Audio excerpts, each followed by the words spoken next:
empezamos la semana es que estuvo larga la reunión sobre seguridad, la que hacemos todos los días de 6 a 7 y ahora se prolongó por varios temas. Pero bueno, ya vamos a informar. Como todos los lunes, el doctor Ricardo Sheffield va a informarnos sobre quién es quién en los precios de los combustibles. Y luego abrimos para preguntas y respuestas. Muy buenos días, señor presidente. Buenos días a todas y a todos ustedes. ¿Quiénes tienen los precios de los combustibles? Tenemos el precio promedio la semana pasada para la gasolina regular en 21 pesos con 71 centavos. Otra vez esta semana 100% de incentivo en el IEPS, quiere decir que no vamos a pagar IEPS en la gasolina. 23 pesos con 61 centavos en la Premium, también con un incentivo del 100%, y 23 pesos con 6 centavos por litro de diésel, también esta semana con un 100% de incentivo. Si hacemos un corte el 21 de abril, el precio de la mezcla mexicana de petróleo, $101 con 68 centavos. Las tres marcas que dieron más caro en promedio la semana pasada el producto fue Redco, Winstar y Chevron. Y las tres que fueron aliadas de los consumidores en esta semana que pasó fue G500, ExxonMobil y Orsan, que les agradecemos que sean aliadas de los consumidores. Vamos a verlo ahora por regiones. BP, Hidrocarburos Campeche, en Escárcega, Campeche, tuvo el precio más alto, 23 pesos con 39 centavos por litro de regular, con el margen más alto. Estos angelitos le estaban subiendo nada más la semana pasada 3 pesos con 41 centavos, comparados con los 22 centavos de Petro Laguna en Gómez Palacio,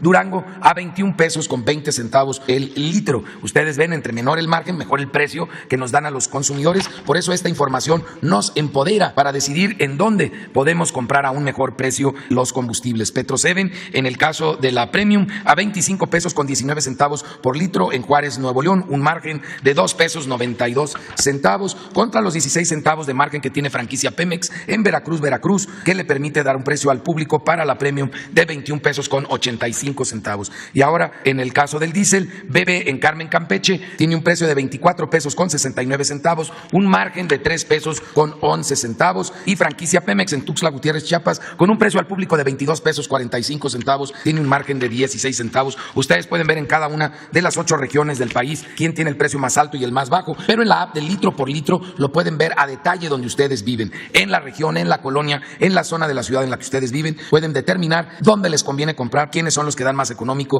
que son aliados de los consumidores, y quiénes son las gasolineras que se pasan de rosca en cada zona. Vamos a ver ahora el tema de verificaciones. Atendimos 187 denuncias precisamente presentadas a través de la app de litro por litro, y realizamos 173 visitas y o verificaciones. 6 se negaron a ser verificadas y 4 las encontramos con irregularidades que también deben de estar ocultando estas gasolineras que no se dejaron verificar. Estación de servicio Esmeralda en el Salto, Jalisco, Super Servicio en Chapultepec, Estado de México, Leonila Calderón Vargas en Teapulco, Hidalgo, Combustibles Apaseo en Apaseo el Alto, Guanajuato, también Grupo Gasolinero Los Apaseos en Apaseo el Alto, Guanajuato. Ya mis paisanos de Apaseo el Alto no se están dejando verificar. Lo único que se están ganando es una multa de entrada de 800,000 pesos, y aparte vamos a verificarlos con el apoyo de la Guardia Nacional. Y Gasolinera Huaxtla en el Arenal, Jalisco, que tampoco se dejó verificar.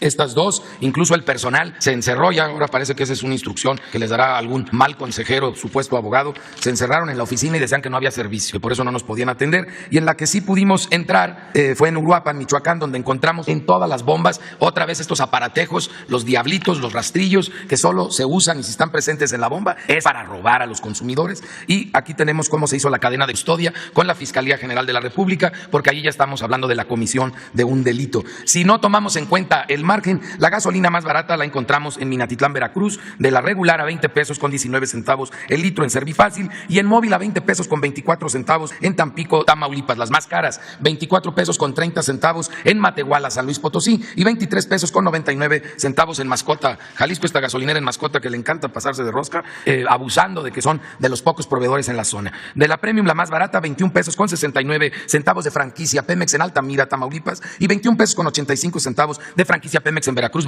Las más caras, las dos de BP para la Premium en Iztapalapa, Ciudad de México, y otra más en Iztapalapa, aquí en la Ciudad de México. Estas dos ubicaciones de BP. BP es ahora el que está dando más caro aquí en el Valle de México. Piénsenle, apóyenos a los consumidores. Finalmente eso es lo que los hace fuertes como proveedores. Dice la más barata, 21.99 de Servifácil en Chinameca, Veracruz, y 22 pesos con 9 centavos de franquicia Pemex en Veracruz. Las más caras, 25.99, esto es de Quick Gas en Culiacán, Sinaloa, y de Smart Gas en Culiacán, Sinaloa, en 25 $5.99. Otra vez se andan alocando con los precios en Culiacán. Vamos a tomar más medidas en esa zona y también seguimos revisando el tema de los servicios sanitarios, de que estén limpios y que de preferencia no los cobren. Vamos ahora a ver el gas LP. Si hacemos un corte el 20 de abril, el precio promedio convertido a kilos fue de 30 pesos con 30 centavos por kilo, mientras que el promedio de las 145 regiones en México fue de 25 pesos con 11 centavos, más de 5 pesos de diferencia con el precio internacional. El mismo 20 de abril, convertido a pesos y por litros, 16 pesos con 18 centavos el precio internacional, 13 pesos con 52 centavos por litro el de estacionarios en nuestro país en las 145 regiones, un poquito más de 2 pesos abajo del precio internacional. Y vamos a ver cómo siguen existiendo proveedores que están por debajo del precio máximo. Tenemos ejemplos en Coahuila, en el Estado de México, en Michoacán, en Chihuahua, en Sinaloa, en San Luis Potosí y en Jalisco. Un ejemplo, Servigario Grande, en Morelos, Coahuila, 12 pesos con 55 centavos, cuando el precio máximo de la región es de 13 pesos con 46 centavos, prácticamente un peso por debajo. Y también tenemos ejemplos para cilindros de gas, en donde hay casos en el Estado de México, en Oaxaca, en Hidalgo, en Michoacán, en Yucatán, en Guanajuato y en Jalisco. Un ejemplo de ello, GG Gas, en Cocotitlán, Estado de México, el precio al público 23 pesos con 51 centavos, el precio máximo 23 pesos con 69 centavos, unos centavitos de ahorro. Todo cuenta litro por litro, kilo por kilo. Vamos a ver el tema de verificación. Realizamos 816 verificaciones, encontramos solamente 5 casos donde hubo alguna irregularidad menor, por eso fueron inmovilizados 2 vehículos y 3 básculas que estaban descalibradas. Están cumpliéndose al 100% con los precios máximos en todo el país, en las 145 regiones. Y vamos a ver ahora los 21 productos de la canasta básica. Recuerden, son los mismos 21 productos. De estos 21 productos, que tuvo algo de presión esta semana fue el jitomate y sigue presionado también el precio del limón. Estamos trabajando por instrucciones del señor presidente en equipo, muchos niveles del gobierno federal, para encontrar una solución a evitar lo que está pasando en todo el mundo de esta gran inflación sobre energéticos y alimentos. En energéticos, como ustedes pueden ver, se ha encontrado una fórmula favorable para el mercado mexicano y ahora hay que encontrarla también para estos 21 productos de la canasta. Por lo pronto, Walmart Express en la Miguel Hidalgo, aquí en la Ciudad de México, fue el más carero, a 1,023 pesos con 25 centavos, cuando este mismo paquete en la central de abastos de Iztapalapa se puede comprar en 813 pesos con 90 centavos, más de 200 pesos de diferencia. Y estamos hablando exactamente de los mismos productos en las mismas cantidades para una familia de 4 personas, que es la promedio en nuestro país. Y nos vamos ahora a la Centro Norte, donde Mercabastos, Mariano Otero, en Zapopan, Jalisco, es la opción más cara. Este paquete lo tiene en 1,004 pesos con 35 centavos, comparado con la central de abastos de Durango, que lo tiene en 777 pesos con 40 centavos. Muy bien la central de abastos de Durango, aliados de los consumidores, porque son el precio más barato en todo el país. Y vamos ahora a la región centro, zona norte, y tenemos en Saltillo, República de H-E-B, Saltillo, Coahuila, la opción más cara, 1,027 pesos con 5 centavos, y Bodega Aurrerá en Ciudad Juárez, Chihuahua, 842 pesos con 20 centavos. Soriana Hiper en la zona sureste, en Acapulco, Guerrero, lo tiene en 1,026 pesos con 20 centavos, mientras que la central de abastos de Villahermosa, Tabasco, en 841 pesos con 80 centavos. Y luego vemos que aquí ganó Bodega Aurrerá en toda esta zona, en Oaxaca, en Yucatán, en Mérida, en Veracruz, en Tuxtla Gutiérrez, Chiapas, en donde en menos de 100 pesos, comparado con el más barato de central de abastos Villahermosa, Bodega Aurrerá consolidó todos los mejores lugares. Haga lo mismo el grupo Walmart también aquí en el Valle de México, donde fueron los más careros. Si pueden allá, pueden acá. Hay que empoderarnos con la información para tener las mejores compras. Faltan los videos, ya se nos estaba pasando. Es viernes 22 de abril y siguen llegando los últimos módulos que se van a colocar en la refinería. Esta semana vamos a recibir más de 10 barcos todavía que vienen con equipos que se colocan inmediatamente en la refinería de Dos Bocas, la refinería Olmeca. Este mes de abril tenemos un alto tráfico marítimo. Esta semana arribaron módulos para las plantas hidrotratadora de naftas e hidrotratadora de diésel, además de que se llevaron a cabo los traslados y montajes en la planta hidrotratadora de gasóleos. Estas actividades corresponden al paquete 3 que coordina la empresa Samsung. De igual manera se llevó a cabo el arribo de la embarcación BBC Kimberly con los generadores eléctricos que se instalarán en el área de cogeneración a cargo de Techin, y se reporta la llegada de 2 reactores hechos en México para la planta recuperadora de azufre. En el área de proceso se instalaron los módulos B y D de la sección de regeneración del catalizador CCR de UOP en la planta reformadora. En el paquete 1 de ICA Fluor comienza el montaje de los módulos de la unidad de tratamiento cáustico para la recuperación de gases del proceso de coquización. De igual manera continúan los trabajos en las estructuras tubulares del quemador elevado de la planta combinada. En el área de almacenamiento continúa el trabajo en la construcción de mochetas para el soporte de las tuberías en la instalación de las plataformas. En el área administrativa se trabaja en el detallado del cuarto de control y se lleva a cabo la pintura de 3 murales en los interiores de edificios por parte de artistas mexicanos. En las actividades de integración se avanza en el tendido de tubería en el acueducto y gasoducto, y en las torres de enfriamiento se trabajan actividades de revestimiento y obra interior. Asimismo se lleva a cabo el equipamiento de diversas subestaciones eléctricas. Continúa el traslado de plantas de ornato desde el vivero hasta las áreas verdes de la refinería. Tren Maya, Reporte de avances, 25 de abril de 2022. En el tramo 1, a la altura de Tenosique, Tabasco, se realiza el armado de estructuras de prelosas y traves que serán utilizados para obras de drenaje transversal, pasos superiores ferroviarios y viaductos. En la fábrica de durmientes, ubicada en el Triunfo Balancán, se construye la vía auxiliar, de donde saldrán materiales y maquinaria para el armado de la nueva vía para el Tren Maya, tales como balasteras, plataformas, bateadoras y estabilizadoras. En el tramo 2, en las inmediaciones del poblado Santa Cruz de Rovira, Champotón, continúa la conformación del terraplén y su tratamiento con cal para darle estabilidad al suelo. En el tramo 3, concluyó en Maxcanú, Yucatán, el acopio de más de 30.000 toneladas de riel para el montaje de las vías férreas. De igual forma, a la altura de Copomá, se llevan a cabo los trabajos para la canalización de tubería eléctrica y de fibra óptica, que dará al Tren Maya mejor operatividad, colocándolo entre los más modernos del mundo. En el tramo 4, avanza la construcción del nuevo distribuidor vial del entronque Valladolid. Esta nueva obra permitirá el paso del Tren Maya por la parte inferior, al mismo tiempo que los vehículos podrán cambiar de un flujo de tránsito a otro para llegar a diversos destinos. En los diversos tramos del Tren Maya, los trabajadores han intensificado la construcción con turnos por la noche. Ya son 108.000 los empleos generados en el sureste de México por el proyecto del Tren Maya.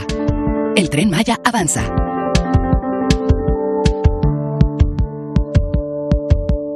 Construcción del tren interurbano México-Toluca. Reporte semanal. Vía catenaria y obra electromecánica. Avance 61%. Bitúnel. Se realiza la instalación del sistema de catenaria de tipo rígida para la alimentación de energía a los trenes. Tramo 3, 17 kilómetros. Avance de obra 56%. PIP La Venta. Se instalaron las últimas 2 traves prefabricadas de concreto en este viaducto. Frente 9. Avanza la habilitación y armado del acero de refuerzo, así como la colocación de la cimbra del capitel del apoyo 137. Viaducto Especial Santa Fe. Continúa la perforación de pilas de cimentación profunda para el cruce sobre la autopista México-Toluca a la salida de la estación Santa Fe. Viaducto Atirantado. Se trabaja en las pilas de cimentación del puente atirantado y continúa la reubicación de obras hidráulicas, construcción de pilas para protección de excavaciones y entubamiento del río Tacubaya. Viaducto El Doble Voladizo. Terminó la demolición de los elementos que interferían con la construcción de la cimentación del apoyo 1, habiéndose iniciado la perforación de las pilas complementarias. Estación Vasco de Quiroga. Se coloca la autocimbra en el claro 8-9 y se prepara el acero de refuerzo para la superestructura. Lanzadora de dovelas. Concluyeron los apoyos provisionales y se coloca el acero de refuerzo y la cimbra del capitel del apoyo T5-90. Estación Observatorio. Continúa la perforación, armado del acero de refuerzo y colado de concreto para la cimentación del lado sur. Secretaría de Infraestructura, Comunicaciones y Transportes. La Comisión Nacional del Agua informa los avances en los trabajos de construcción del Parque Ecológico Lago de Texcoco. En el lago Navalcarrillo se continúa con los trabajos de colocación de enrocado en la cara interior del borde perimetral. Se da mantenimiento a 2.300.000 piezas de plantas herbáceas y 200.000 árboles para su próxima siembra en distintos espacios del parque. En la Ciénega de San Juan concluyó la construcción de pabellones de madera para el avistamiento de aves. También se encuentran listos los bordos para contención de agua que, al mismo tiempo, funcionarán como ciclovías y senderos peatonales. Se llevan a cabo trabajos de conformación de terraplenes para el desplante de barreras rompimientos.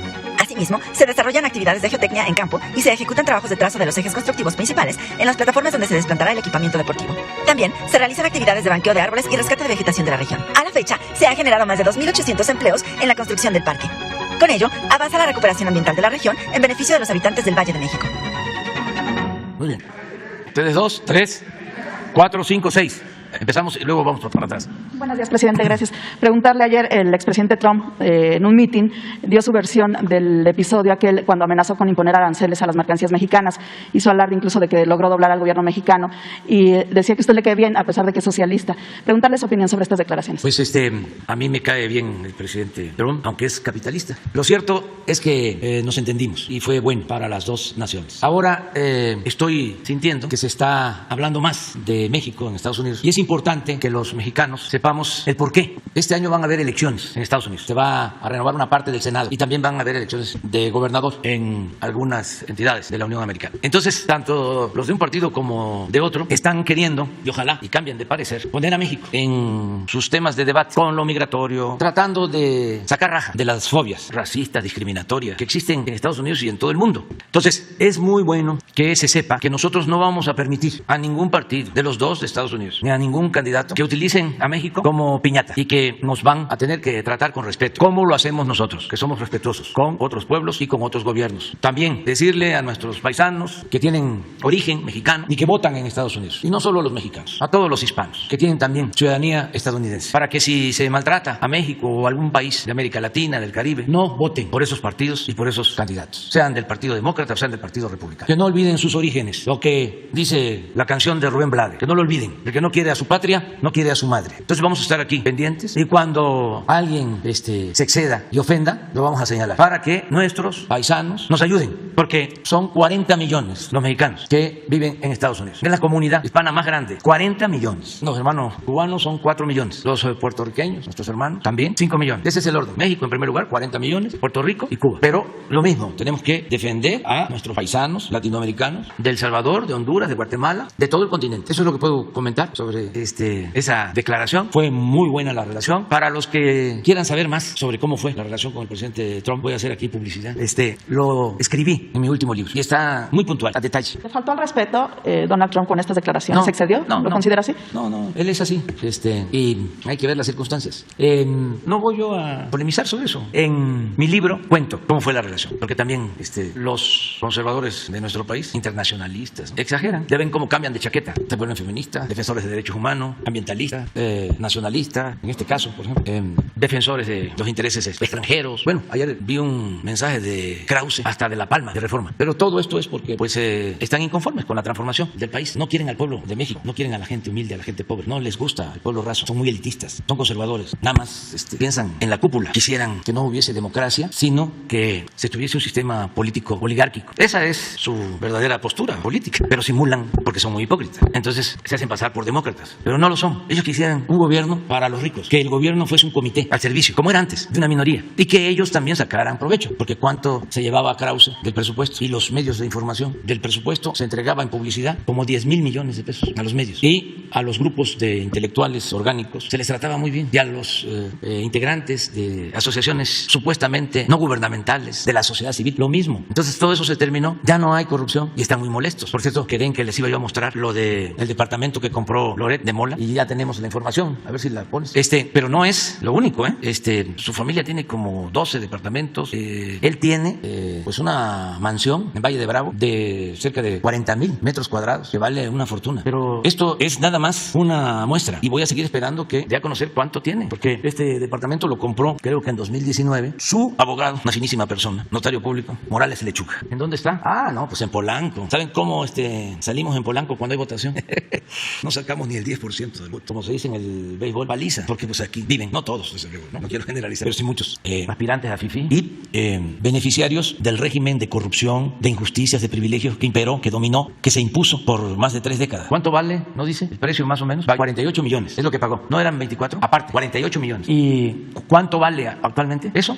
A ver, ¿no tienen una muestra de cómo es? No, pues sí, se rayó. Este está más abajo. O sea, él tiene más altura, más nivel, más nivelito. ¿Cuánto vale este? 122 millones. Pero que aclare él ya con eso. Pero no todos los periodistas son así. La inmensa mayoría viven con muy pocos ingresos. Por eso vamos a apoyar, ya quedamos, a los que no son famosos, a los que no tienen seguridad social, que tienen medios que informan a toda la población en distintos estados, en distintas regiones del país, que no tienen seguridad social y que no tienen tampoco posibilidad de pensionarse para tener atención médica en la vejez. Sobre eso vamos a trabajar y ya quedamos de que vamos a destinar el 25% del presupuesto de publicidad con este propósito. Y vamos a crear el comité con periodistas, mujeres y hombres, que sean los consejeros para que se haga un buen censo, que se definan las reglas, pero sobre todo que se tome en cuenta a los que no tienen seguridad social. Porque quienes trabajan en empresas de comunicación pues tienen seguridad social. A lo mejor no todos, pero la mayoría sí tienen seguridad social. Pero hay muchos que trabajan por su cuenta o son medios de periodistas en donde no les alcanza más que para lo elemental. Entonces vamos a trabajar en eso porque no es el propósito generalizar. Yo siempre sostengo que una cosa con los dueños de los medios y estos periodistas famosos que se entienden con los dueños, porque en cada medio de comunicación empresarial tienen a 1, a 2, a 3, a 4 famosos. Y también ahí en esos mismos medios hay quienes no son famosos y les pagan muy poco. Pero Loret ya lo hemos visto. Creo que gana 35 millones al año, como 3 millones de pesos al mes. 3 millones de pesos. O sea, no sé, pero debe de estar ganando como 15 o 20 veces más que el presidente. Entonces todo esto es lo que está cambiando y va a seguir cambiando. Adelante. Sí, presidente, le quiero preguntar, hoy se publica en Milenio también que en una ampliación de declaración Emilio Lozoya dice que fue el propio expresidente Enrique Peña Nieto quien le ordenó dar el soborno a Ricardo Anaya para la aprobación de la reforma energética. Preguntarle si usted sabía de esta declaración que ha hecho, si tendría que demostrarlo y cómo van las conversaciones para un eventual acuerdo reparatorio laboratorio entre Pemex y Emilio Lozoya. Y dos cuestiones solo de agenda y logística. ¿Por qué se canceló la reunión con los ambientalistas, que estaba bueno, con los activistas que estaba para hoy? ¿Y cómo se va a mover allá en la gira de Centroamérica? ¿En qué tipo de vuelos? Gracias. Bueno, sobre esa declaración no tengo conocimiento, pero yo creo que el secretario de Gobernación podría informar hoy mismo. Desde luego es un asunto que lleva la Fiscalía y lo mejor sería que la Fiscalía informara, pero le voy a pedir al secretario de Gobernación que busque respetuosamente con la Fiscalía, que es autónoma, que se informe sobre este caso. Si ya se dio a conocer, ¿quién informó? Hoy que en la denuncia de Lozoya viene esta declaración. Pero no es un boletín de la Fiscalía, o sea, es una investigación de Milenio. Sí, sería bueno que aclarara la Fiscalía y le voy a pedir al secretario de Gobernación. ¿Puede alcanzar un acuerdo reparatorio con este tipo de declaraciones o tendría que él presentar algunas pruebas? Propio Lozoya. Pues es un proceso que está en la Fiscalía y lo importante es que se repare el daño y desde luego el que acusa tiene que probar. Pero nosotros lo que buscamos es que no haya impunidad para nadie y al mismo tiempo no fabricar delitos con propósitos politiqueros, porque ni siquiera se puede decir con propósitos políticos, porque eso es inmoral, el querer perjudicar a alguien con una denuncia sin elementos, sin pruebas. Nunca lo hemos hecho, sí lo hemos padecido. A nosotros sí nos han juzgado y nos han fabricado delitos. Por eso estamos doblemente comprometidos a no torcer la ley, no usarla como un instrumento para venganzas políticas. Acerca del diálogo, pues resultó de que los que salieron en la televisión, en los medios, rechazaron el diálogo. Dijeron que no. ¿Cómo se llama el actor? Eugenio Derbez y otros. Y querían que recibiéramos a ambientalistas reales o supuestos también, que no sabemos y que incluso tenemos ciertas dudas sobre su actuación. Entonces lo mejor, para que no nos usen, porque ya sería el colmo, ¿no?, que los conservadores corruptos quisieran utilizarnos. Lo mejor es que los atienda la Secretaría del Medio Ambiente, el director de Fonatur, que es el responsable de la obra del Tren Maya, y también les estamos pidiendo que dialoguen con las comunidades, porque donde no hay derecho de vía obtenido desde los años 50 del siglo pasado, por donde pasaba el tren del sureste, donde no es así y se está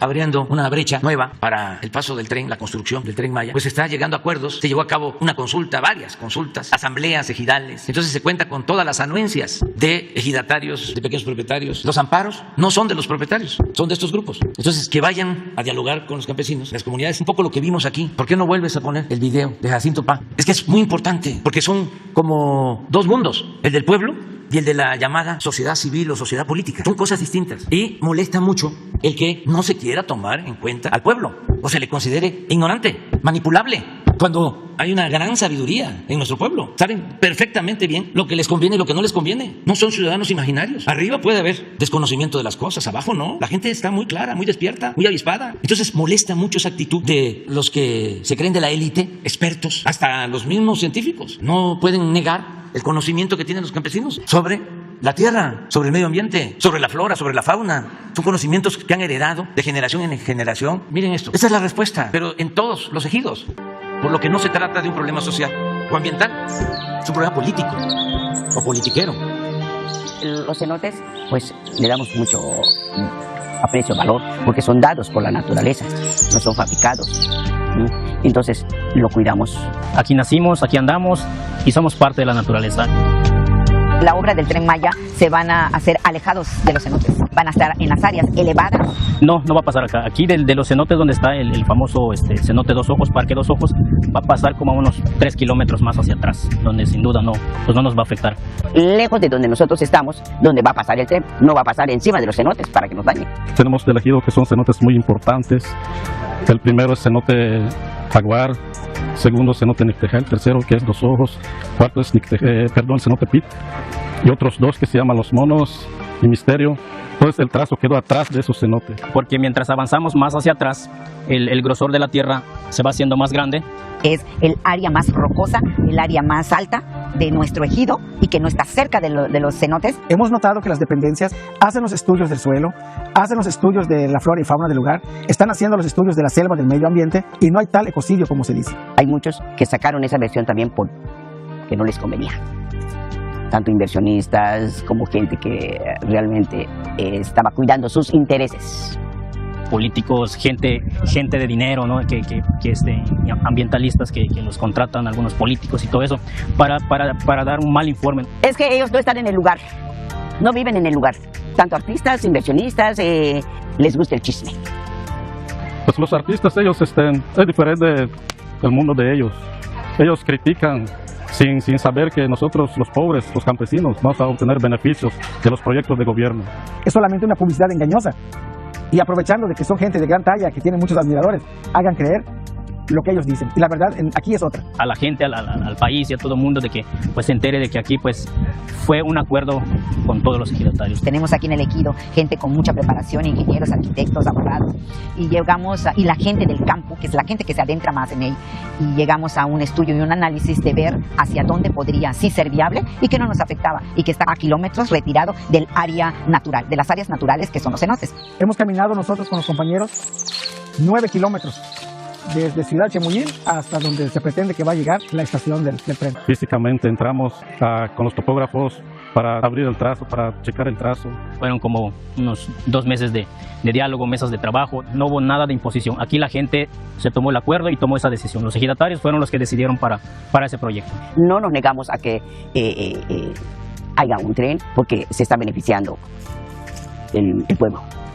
A mí me da mucho gusto y satisfacción de saber que es una empresa netamente de los mexicanos, de nosotros, que los recursos que genere, que lo que vaya a conllevar el desarrollo es de la nación, es de nosotros. Que seamos los primeros que vamos a ver que pase el tren por acá y viajemos en ello.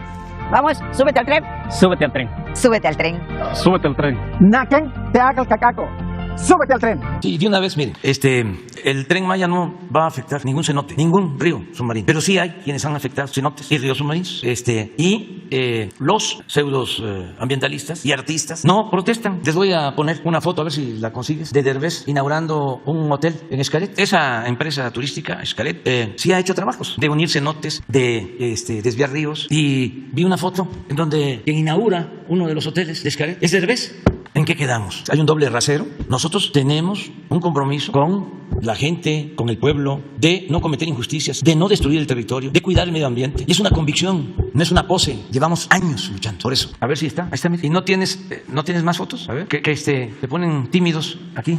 Es que ya hay que hacer cada vez más pública la vida pública. ¿Qué caracterizaba al régimen de corrupción anterior? El silencio, el control de la información. La gente no se enteraba porque la oligarquía tenía el control de los medios de comunicación. Y no salía nada en la tele, ni en la radio, ni en los periódicos. Pero a ver si no tienes fotografías del nuevo desarrollo de Xcaret en Valladolid, sobre cenotes precisamente. Entonces basta de la hipocresía. No, se está trabajando. Creo que hay una parte en donde sí se ordenó una suspensión, pero es solo una parte. Y ya hemos enfrentado este asunto, lo he dicho muchas veces. Los conservadores no quisieran que nos fuese bien, pero imagínense la gente, 105,000 trabajadores. Es como si paráramos la refinería de Dos Bocas. Están trabajando hoy 38,000 obreros. Nunca se había invertido tanto en el sureste, inversión federal, en beneficio del pueblo. Nunca le había llegado tanto apoyo a la gente humilde, a la gente pobre. ¿Qué sucedía? Pues solo se beneficiaban unos cuantos, una minoría rapaz, y esos son los que ahora están inconformes. Pero además, no solo es porque ya no tienen beneficios económicos, sino porque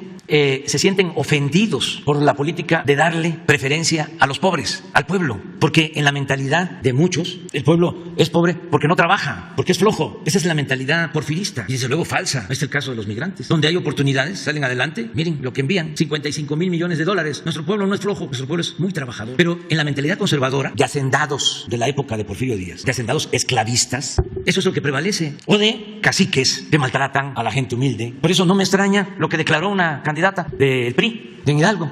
No me extraña de que hay que quitar las pensiones a los adultos mayores. Fue sincera. Porque también cuando se estableció de que iba a convertirse en un derecho constitucional la pensión a los adultos mayores, todos los del PAN votaron en contra. Pero no me extraña, porque para ellos eso es populismo, paternalismo. Dice la señora, hay que quitar las pensiones y hay que destinar ese dinero a las carreteras. Pues eso era lo que hacían antes, nada más que no los destinaban a las carreteras, se robaban el dinero. Y ahora cada adulto mayor tiene su apoyo. Pero contra eso es que estamos luchando, contra esa mentalidad caciquil. Nada más que la gente ya está muy avispada. Ahora fui el fin de semana a Veracruz y a la Huasteca Potosina. Y es, como digo, otro mundo. La gente sí sabe bien del porqué de la transformación. Bueno, la otra pregunta que me hiciste, ¿no encontraste las fotos de lo que están haciendo con autorización desde el sexenio pasado? Esto es cerca de Chichén Itzá, sí, por Valladolid. Es unir abajo cenotes. Esto es Xcaret. ¿No hay más fotos? ¿Hay video también? Es que esto ayuda mucho, ¿no?, a aclarar las cosas. ¿Esta es la capilla? Entonces abajo y se van a llenar de agua. Ya. Ahora está detenido, está clausurado y tenemos que revisar. ¿Mande? Más de estos. ¿Sí? Sobre tu pregunta del viaje a Centroamérica es un programa que iniciamos en Puebla, en la conmemoración del Día de la Batalla de Puebla, el día 5 de mayo por la mañana. Son 2 actos, estamos procurando que podamos estar en los 2. Es una representación de lo que fue la batalla de Puebla, que está a cargo de la Secretaría de la Defensa, que se va a llevar a cabo en Puebla. Y luego el desfile que hacen todos los años, bueno, que no se había hecho por la pandemia, pero ahora se va a hacer. El gobernador está organizando y nosotros vamos a estar también, es posible, al inicio del desfile, porque nos tenemos que trasladar al aeropuerto. Salimos ese día a las 2 de la tarde a Guatemala en un avión de línea comercial, 2:30, pero tenemos que ir al acto y tenemos que llegar al aeropuerto. De Guatemala a El Salvador, sí vamos a usar un avión de la Fuerza Aérea. Lo mismo del Salvador a Honduras, de Honduras a Belice y de Belice a Cuba. Y estamos viendo ya el regreso en línea comercial de Cuba a México. Eso es. Gracias. Buenos días, presidente. Hans Salazar, de Noticiero en Redes. Continuando con el tema sobre el Tren Maya y el diálogo, que ya se aclaró que no hubo el encuentro por la negativa de algunos artistas que lo expresaron abiertamente en plataformas. En Reporteros MX se trabajó en esa plataforma una investigación. Concretamente se señala en esta campaña que fue coordinada buscando a los artistas y elaboración de este spot a Gema Santana. Gema Santana fue funcionaria, servidora pública del gobierno federal, responsable de la Agenda 2030. E incluso se le señala que dentro del propio gobierno, a las sombras, tenía una campaña contra el propio AIFA, el aeropuerto que ya fue inaugurado. Ahora, pues ella misma ha reconocido que está involucrada en esto, en la narrativa en contra de este tramo 5, que fue la responsable incluso de producir este spot y que tiene relación con Alfonso Romo, que fue jefe de oficina de la presidencia. Ella, incluso hace no mucho, se casó con el ex vocero de Ernesto Zedillo, el presidente, y su hermano es Bernardo Santana, pieza importante del Movimiento Ciudadano. Todo esto le relato y le explico, fue parte de esta investigación, y preguntarle de este tipo de deslealtades, en todo caso, o que van en contra de las propias obras importantes del gobierno, si usted estaba de conocimiento de esto. No, pero también somos libres y cada quien tiene que asumir su responsabilidad. Yo soy más partidario del ejercicio pleno de la libertad de expresión, de manifestación, de garantizar el derecho a disentir. Lo que no les gusta a nuestros adversarios, y por eso hablan de que somos autoritarios, es que antes no había réplica. Ellos tenían acaparado el micrófono y todavía tienen el control de la mayoría de los medios de información. Ya les he hablado de cuando uno escucha la radio en la Ciudad de México, porque tampoco es así en todo el país, pero aquí las llamadas cadenas de radio, todos los programas de noticias en contra de nosotros. Hagan el ejercicio. Si van en un automóvil o en un transporte público y le piden al chofer que le vaya cambiando a los noticieros, y todos en contra, día y noche. Sin embargo, ahora se cuenta con las benditas redes sociales. Aún con toda la manipulación que existe también en este medio, pues es indudable de que hay más posibilidad de comunicarnos. Cualquier ciudadano puede subir su mensaje. Antes no había eso. Era la televisión, era la radio, eran los periódicos. Ya lo dijeron en la televisión, ya lo dijeron en la radio. Aquí está en el periódico. Pues así dominaban. Ahora no. Ahora se tiene la posibilidad de subir un Twitter, Face sobre todo, que es más popular, y hay también muchos medios independientes y la gente ya tiene también otras formas de comunicación. Como ya hay más conciencia política, hay millones de mexicanos, mujeres y hombres, que son medios de comunicación y se corre la voz. Entonces no hay que preocuparse tanto si existen gentes que incluso desde el mismo gobierno actúan en contra del proyecto de transformación, porque no funciona. Ya hubo un cambio, ya es otra la realidad. Eso también no lo quieren aceptar los de la élite. Entonces quisieran que fuese como antes, pero ya no se puede poner vino nuevo en botellas viejas. Y ya las campañas de antes que destruían a opositores, una campaña de estas con artistas famosos, es como para que cambiara de pensar, que convencieran a los campesinos de Quintana Roo, de Yucatán, de Campeche. Pues no, al contrario, más reafirman que hay quienes están a favor de mantener un gobierno de privilegios. Ahora sí que la gente se siente empoderada y esto es la democracia. Y en cuanto a nosotros, acaba de dar a conocer la semana pasada la última encuesta, una empresa estadounidense. Voy a presumir, ofrezco disculpas a los voceros del conservadurismo. Les voy a presumir. Todo esto porque es un homenaje al pueblo de México, al grado de conciencia de nuestro pueblo, a la inteligencia de nuestro pueblo. Nuestro pueblo es sabio. ¿No tienen la encuesta? Esto fue pasando lo de la elección, la consulta. Nada más, algunos. Presidente Biden, 40. El presidente Bolsonaro, 39. El presidente de Japón, 44. Acaba de ganar. El presidente Macron, ya lo felicité. Y felicité sobre todo al pueblo francés, porque puse en mi red social de que el pueblo francés se volvió a poner cera en los oídos para no escuchar el canto de las sirenas. Y optó por su legado histórico, político, que significan 3 palabras, 3 términos, 3 conceptos: libertad, igualdad, fraternidad. Entonces, aquí está el presidente Macron. Y aquí está el presidente Pedro Sánchez. Y mira, aquí estamos nosotros. 71% de aprobación. 7 indecisos y 22 en contra. Hay un fenómeno que es Modi. Aquí está. Presidente de la India, 77. Este señor gobierna a 1.200 millones de personas. Y 77. 5 o 6, no, 5 y 18. Solo una vez estuve, pero él no estaba tan alto. Y eso por medio punto arriba de él. Pero vamos bien, vamos bien. Entonces, todo esto lo informo porque la mañanera, también voy a seguir presumiendo, la ven muchos, no solo en México, también nuestros paisanos en Estados Unidos y en otras partes del mundo. Eso es lo que puedo comentarte. De modo que no hay ningún problema, cada quien debe de asumir su responsabilidad y transparentar todo lo que podamos. Por eso lo del señor Loret de Mola, porque que no digan que no hay relación con lo público. Claro que sí. Su financiamiento tiene que ver con empresas públicas y con gobiernos. Y es dinero del presupuesto, es dinero del pueblo. Y todo hay que transparentar. Incluso cuando hay dinero de procedencia ilícita en medios, se tiene que transparentar. El que nada debe, nada teme. Gracias, presidente. Segundo tema, quiero presentarle un caso, varios casos, pero me voy a enfocar a uno para no ampliar demasiado el tiempo. Traigo unos documentos sobre lo que es la corrupción en caminos y puentes federales. Esto es a nivel de casetas, las casetas de cobro, de peaje. Son documentos oficiales donde, bueno, nos hacen llegar esta información en el contexto de que hubo las modificaciones del outsourcing y que pues se dieron nuevas instrucciones para la contratación del personal. A mucha gente de las casetas se les dejó fuera. Hay un documento interno, acá también lo traigo, se lo voy a entregar, de Comunicaciones y Transportes, donde se indica el procedimiento para la nueva contratación. Sin embargo, de acuerdo a las versiones de los trabajadores, nunca se aplicó. Es decir, el filtro de exámenes, de perfil, etcétera. Y sin embargo, se aprovechó para hacer a un lado a gente que venía, quizá no al 100%, pero mucha gente que venía trabajando de manera más honesta. Y a partir de esto, bueno, pues estos documentos. Esto tiene que ver con el tema de corrupción, de acuerdo a estos documentos y a los señalamientos, desde el nivel, decía yo, de las propias casetas. Estamos hablando de mandos en las propias casetas, los responsables, mandos medios, hasta ahí. Habría que indagar mucho más hacia arriba, si es que esto se conoce. Este documento, por ejemplo, esto me lo entregó alguien que era el responsable de turno de una de las casetas en el sureste de México. Es un informe donde se detalla cómo una empresa, la empresa Transportes JCO, elude con un modus operandi y consiste en golpear la barrera con el frente del tractocamión y arrojar dinero a los cajeros y eludir la cuota, tirando un billete de 100 pesos con una moneda adentro, ya sea de 1 o 2 pesos. El lugar donde se han encontrado dinero es en la plataforma del carril,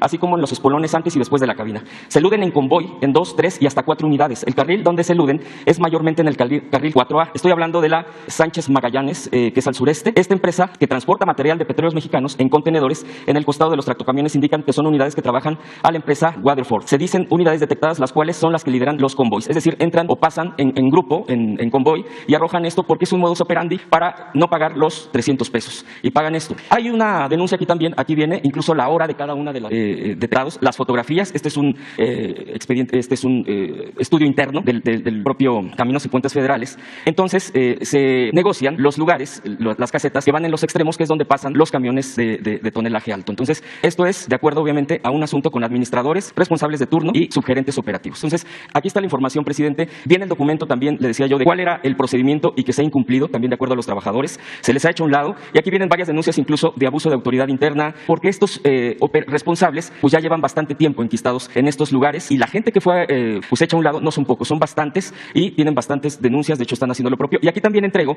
una de las tarjetas, una copia de quién está, uno de los que están cobrando por entrar a Caminos y Puentes Federales. Es decir, aquí viene un asunto de pagar por la plaza y de incluso nepotismo. Entonces, le dejo la información y preguntarle si usted estaba enterado de esto, estos detalles. Aquí está la información, es oficial, y preguntarle qué procedería al respecto, presidente. Bueno, un propósito del gobierno desde que iniciamos es desterrar la corrupción, porque eso es lo que más daño ha causado a México. No es pandemia, es peste, eso es lo peor. Es la causa principal de la pobreza, de la desigualdad, de la violencia. Entonces, estamos desde el principio combatiendo la corrupción, de arriba a abajo, no permitiendo arriba, porque eso era lo peor. El mal ejemplo. Siento que hemos avanzado bastante, mucho, en el combate a la corrupción. Pero todavía falta seguir limpiando, porque fueron siglos de corrupción. Y sobre todo el último periodo, del 82 a 2018, 36 años del periodo neoliberal, se dedicaron a saquear, a robar. Entonces, lleva tiempo limpiar. Lo importante es no cansarnos y seguir denunciando y seguir combatiendo la corrupción. Porque, entre otras cosas, y eso es también importante que se considere, si se acaba la corrupción, tenemos fondos para el desarrollo. Cuando hay corrupción, el presupuesto no alcanza para beneficiar al pueblo. Te lo roban. La corrupción hay que combatirla no solo por razones éticas o morales, sino porque es mucho lo que se va por el caño de la corrupción. Nosotros podemos hacer obras sin deuda porque no hay corrupción. ¿Cómo podríamos haber hecho el nuevo aeropuerto con corrupción si estaba estimado el aeropuerto de Texcoco en 300,000 millones y hicimos el nuevo aeropuerto Felipe Ángeles en 75,000, aún pagando a las empresas que ya tenían contratos 100,000 millones? Tenemos un ahorro de 125,000 millones de pesos. Y así puedo hablar de cuánto se le daba, por ejemplo, a Antorcha Campesina a los dirigentes cada año, 15, 20,000 millones de pesos. Ahora se entrega el dinero de manera directa a la gente. Lo que hablábamos de los medios de información, había un fideicomiso en donde los impuestos que se cobran a los turistas supuestamente se utilizaban para la promoción turística. Pues no, era dinero que se utilizaba para publicidad del gobierno. A las empresas de comunicación se les pagaba de ese dinero. No había ninguna promoción turística. ¿Cuánto significaba ese dinero? Pues también como 10,000 millones de pesos. Imagínense que encontramos que habían oficinas en las principales ciudades del mundo, supuestamente para promover a México. Se llamaban ProMéxico, en Londres, en Nueva York, en Madrid. ¿Y para qué están las embajadas? Todo eso y muchas cosas más. La corrupción en aduanas. Todavía estamos batallando con lo del huachicol, porque es de todos los días. Traíamos un promedio de 4 o 5 mil barriles diarios de robo de gasolina, si se nos está subiendo, y ahí estamos, se nos está subiendo a 6, pero encontramos que se robaban 80,000 barriles diarios. Lo de Capufe, claro, una gran corrupción, solo el manejo de casetas. Habían grupos que tomaban las casetas y cobraban, y de eso sacaban muchísimo dinero. Todo eso se ha ido corrigiendo. Ya les puedo decir que las casetas que estaban tomadas en Nayarit, en Sinaloa, en Sonora, nos falta una, ya se liberaron. Las casetas para Puebla, las casetas para Hidalgo, las casetas para Morelos. Entonces todo eso se está corrigiendo. Y antes los que se dedicaban a hacer estas acciones ilícitas, pues decían de que si robaban arriba, ¿por qué ellos no iban a hacer lo mismo? Ahora se les dice, ya no se roba arriba. Y para que no quede duda, yo acabo de pasar por casetas de Capufe y pagamos. Claro, porque hice el recorrido de Veracruz hasta San Luis Potosí por carretera, y hay algunas casetas de Capufe por carreteras y sobre todo puentes, y pagamos. Entonces, si paga el presidente, ¿por qué no van a pagar los demás? Es como los impuestos. Yo tengo que pagar los impuestos como todos. ¿Por qué no van a pagar los demás? Antes los de arriba no pagaban impuestos, o se les devolvía. Pero no estamos hablando de poco, devoluciones de miles de millones de pesos. Todo eso es corrupción. Entonces nos das esa información porque la directora de Capufe, Elsa Reites, es una mujer honrada, pero seguramente está batallando porque son estructuras, en algunos casos viciadas. No todos los trabajadores también, porque hay gente honrada, pero sí hay unos vivales. Entonces nos das toda la información y se va a revisar, se va a analizar. ¿Y por qué la corrupción en el gobierno? También tiene que ver mucho con los servidores públicos y con las convicciones de los servidores públicos. Es cuando no les gusta a los conservadores hipócritas, cuando pongo el ejemplo de que no es lo mismo Rosa Isela, secretaria de Seguridad Pública, que García Luna. Pues sí, no es lo mismo el que estaba en Capufe que Elsa Reites, que estaba en la administración anterior o en la anterior. Y es muy importante también, muy importante, el seguir moralizando. Por eso el cambio generacional tiene que apoyarse, sostenerse en la moralización de la vida pública, en purificar la vida pública. Los jóvenes que se dediquen al noble oficio de la política tienen que entender que la política es un imperativo ético y que no es para robar, es para servir. Entonces eso se está dando. Yo estoy viendo jóvenes que tienen una actitud distinta, y eso va a ayudar mucho a que el cambio, la transformación, se mantenga en el tiempo, y se debe de ir avanzando, porque ese también fue un problema, una mala herencia del periodo neoliberal. No se formaron servidores públicos honestos, con mística, con deseos de servir al pueblo, sino era llegar a los cargos para sacar provecho personal, para enriquecerse, para tener departamentos como ese de Loret de Mola, o departamentos en el extranjero, o grandes mansiones, o después de venir de abajo,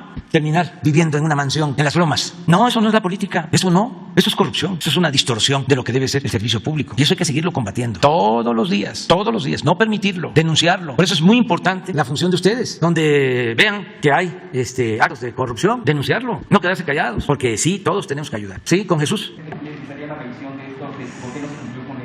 Sí. Ella lo va a ver, él sabe. Sí, de acuerdo. Acá quedamos, es que después va tú, ahorita. Presidente, buenos días. Manuel Godínez, de La Opinión de México, Sol Yucatán y Sol Quintana Roo. En la edición pasada de La Opinión documentamos que durante 2010 el gobierno del expresidente Felipe Calderón Hinojosa, a través de Fonatur, entregó contratos por adjudicación directa de por lo menos 178 millones de pesos a José Chapur Saúl, presidente de Grupo Palace Resort. Este empresario hotelero es uno de los ambientalistas altruistas que denunciamos hace 15 días, y el cual aporta dinero a los que están en la campaña de oposición del Tren Maya. ¿Cómo se llama? José Chapur Saúl, de Grupo Palace Resort. ¿Y dónde tiene su empresa? En Quintana Roo. La Riviera Maya.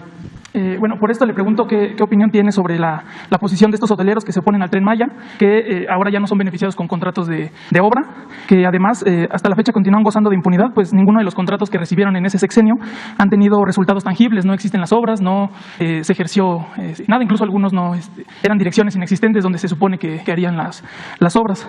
Pues es que se dedicaban a saquear, a robar, y había impunidad, y ahora no hay impunidad para nadie, y esto pues tiene que ir cambiando, y no importa que se enojen, que se vayan a robar más lejos, pero cuando digo más lejos es en otro planeta. Ya se acabó la robadera, tienen que aprender a dejar de robar, ya no es lo mismo. Y aplica para todos, presidentes municipales, gobernadores, presidente de la República, todos los servidores públicos y traficantes de influencia. Y empresarios vinculados al poder que no pagaban impuestos y que abusaban. Ya no, vamos a tener una sociedad mejor y vamos a dejar las bases para la transformación. Y a todos nos conviene. Es que molestaba a la gente en los estados ver cómo de la noche a la mañana se enriquecían. Ahora que estuve en Veracruz, una de las cosas que me dio gusto es de que Cuitláhuac García Jiménez, gobernador de Veracruz, no ha cambiado, ha resistido las tentaciones del poder y no ha cambiado en lo fundamental, pero tampoco ha cambiado en su manera de ser, porque el poder es una tremenda tentación. Atonta a los inteligentes y a los tontos los vuelve locos. Entonces veo a Cuitláhuac no solo que no está robando, como sucedía antes, mi estado de Veracruz, porque soy Choco Jarocho, saqueado, puro gobernador, mediocre y ladrón, con residencias, ranchos, yates, departamentos en el extranjero. Pues no, ya no es así. Eso es el fondo, pero la forma. Allá anda Cuitláhuac solo, no lo he visto transformarse con otro ropaje, humilde, entendiendo de que el poder es humildad. Hasta se deben de extrañar que ya no hay los enguayaberados, que a leguas no se veía que eran políticos. Ya no. Entonces eso me da mucho gusto. Y así mucha gente, y repito, los jóvenes. Entonces todo esto de Quintana Roo y de los estados, pues tiene que ir cambiando, va a tener que ir cambiando poco a poco. Y por eso es la reacción. Por eso se les conoce a estos grupos como reaccionarios. Porque cuando hay un movimiento de transformación, pues hay una reacción. Y cuando se aglutinan, se agrupan todos los opositores, pues se les conoce como reaccionarios, que es lo que está pasando actualmente. Pero es para bien del país y tenemos que seguir adelante. Por último, también documentamos que los integrantes de Greenpeace, cuando hacen las reuniones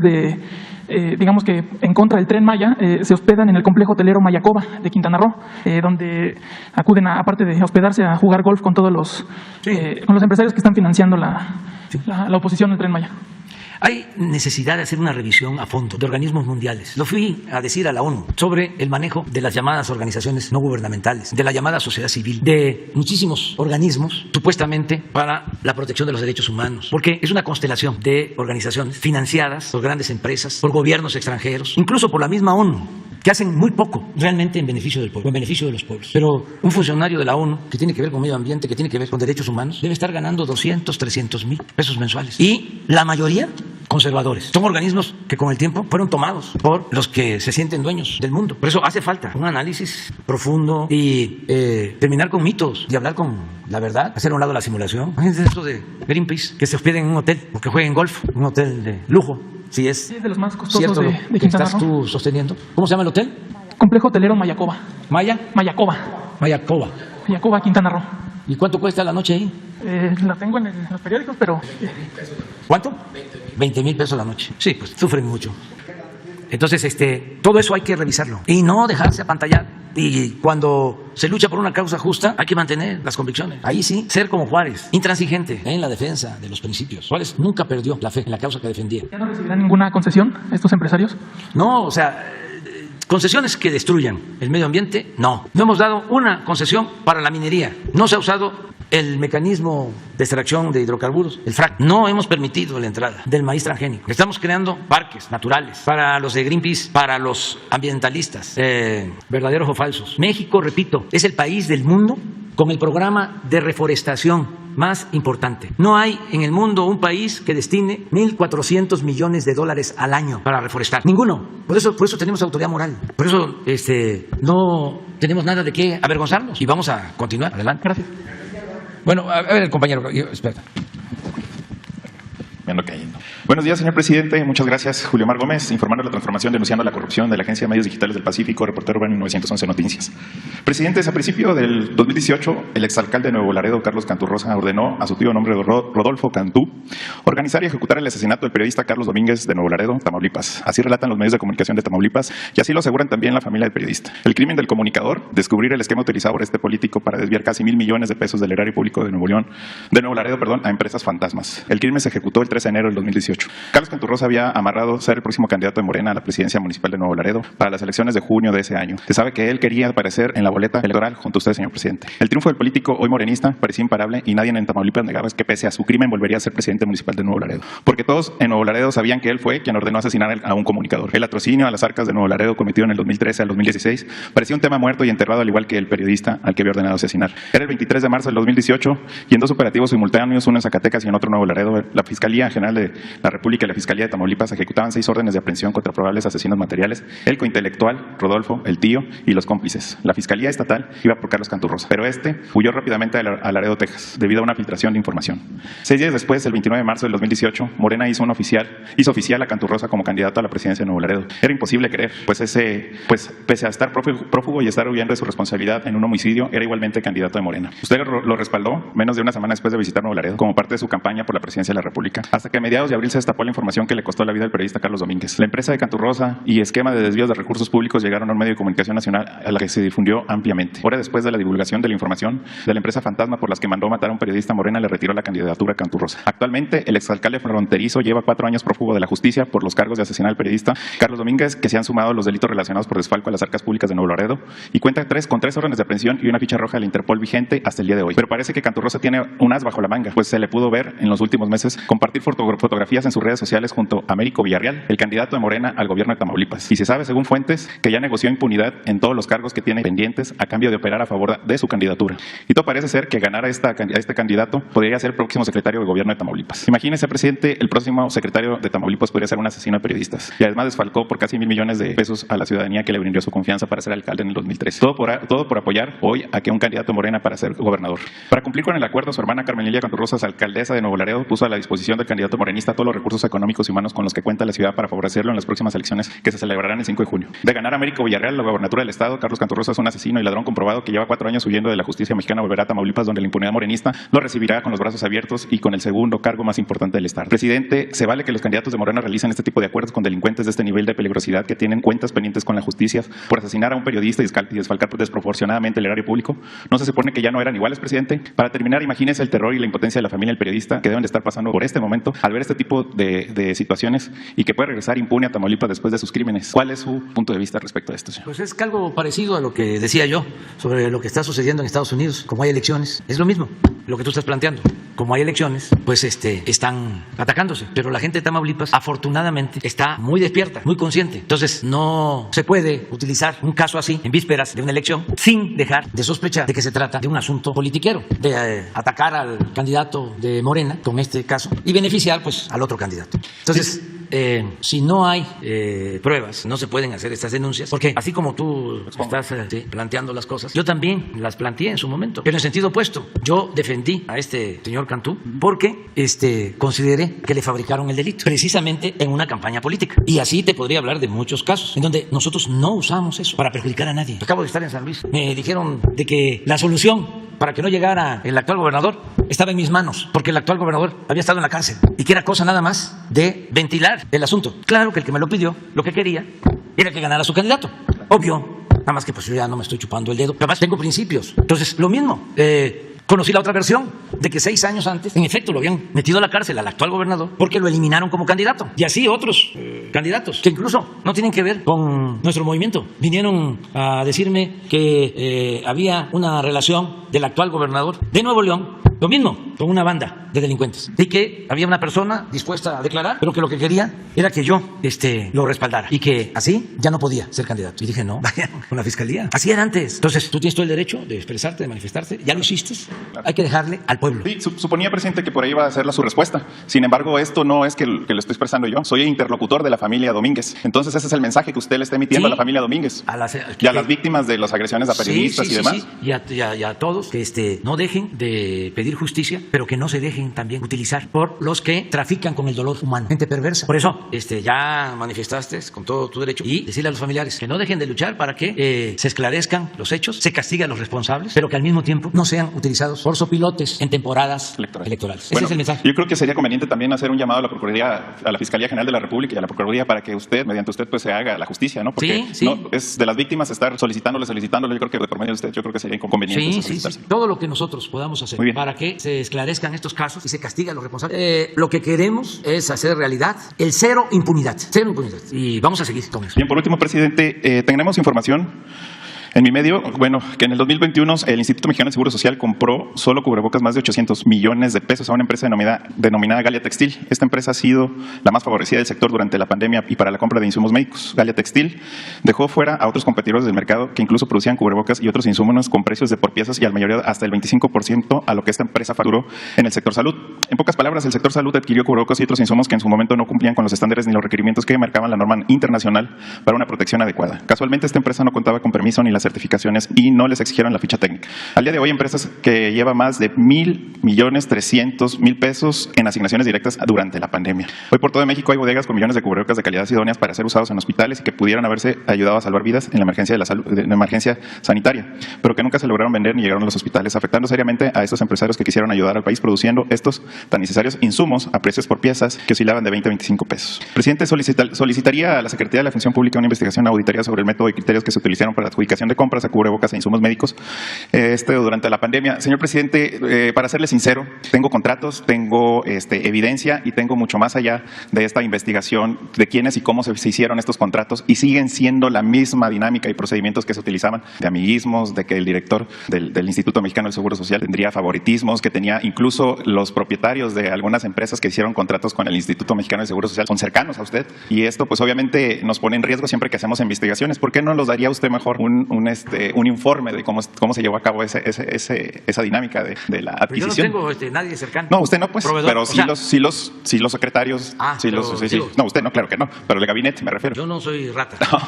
O sea, lo que estás planteando lo puede aclarar el director del Seguro Social, José Robledo, con tu información. Claro que sí. Y otra nada más a veces que usted hace encargos al vocero, por ejemplo, Jesús Ramírez, desde la conferencia de Cuernavaca tengo pendiente lo de la contratación, de la licitación, perdón, de la termoeléctrica en Baja California Sur que no me ha llegado todavía. Sí.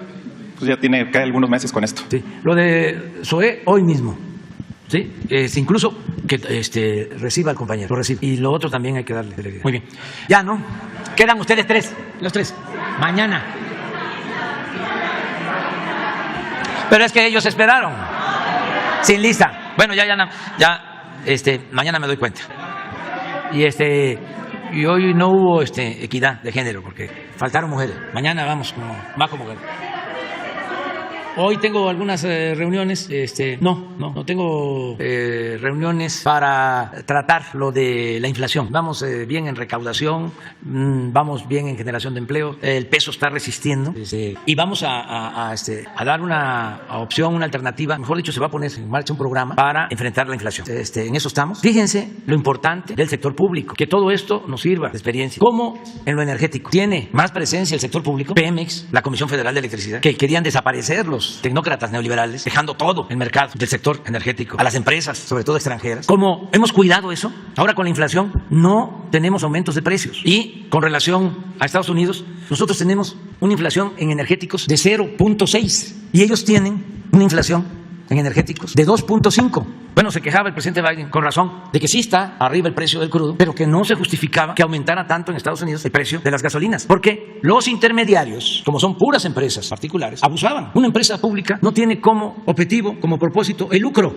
sino el bienestar del pueblo. Entonces era de verdad una locura el querer desaparecer al Estado en el desarrollo y dejar todo al mercado. Es un ejemplo. Bueno, ¿en dónde tenemos menos control? El sector público, en alimentos.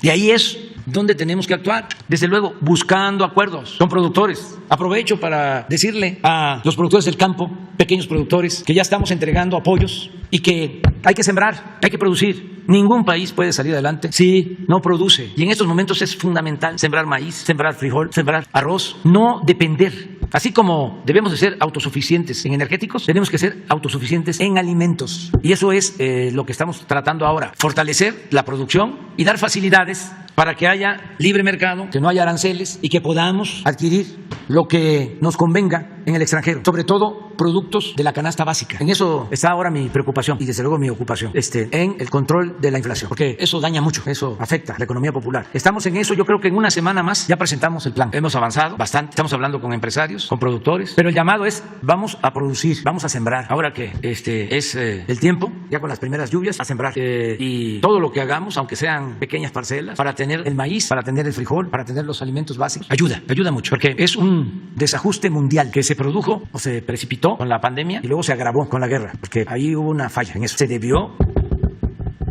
apostar más a la política que se inventó para evitar la guerra, no a la confrontación y a las sanciones. Y todo eso desquicia, eso no ayuda. Y todavía es tiempo de que haya diálogo para normalizar las relaciones económicas, comerciales en el mundo, porque no es que se esté afectando solo Europa, no, es mundial, Asia, todo. Entonces se tiene que buscar un acuerdo para que se garantice la paz y que no se afecte la economía, porque es afectar a los pueblos. Nosotros nos vamos a proteger aquí, ya estamos trabajando en eso y vamos a procurar tener inflación baja con relación a otros países, pero es un fenómeno mundial. Por eso también es otro llamado de atención. Imagínense lo absurdo de plantear, como lo hicieron, de que en un mundo globalizado no importaba producir, porque se podía comprar en el extranjero lo que se necesitara. Eso lo dijo, entre otros, el secretario de Hacienda de Salinas, cuando la apertura comercial indiscriminada, sin límites, cuando pusieron a competir al productor nacional con los productores del extranjero en condiciones de desigualdad, porque en el extranjero los productores reciben apoyos, subsidios, créditos baratos, y aquí los dejaron abandonados a su suerte. Entonces hay que regresar a políticas de apoyo al campo, a los productores, lo que estamos haciendo, pero se requiere más, porque se creó mucha dependencia, mucha dependencia. Entonces, para eso vamos a tener la reunión de hoy y otras más. Nos vemos mañana.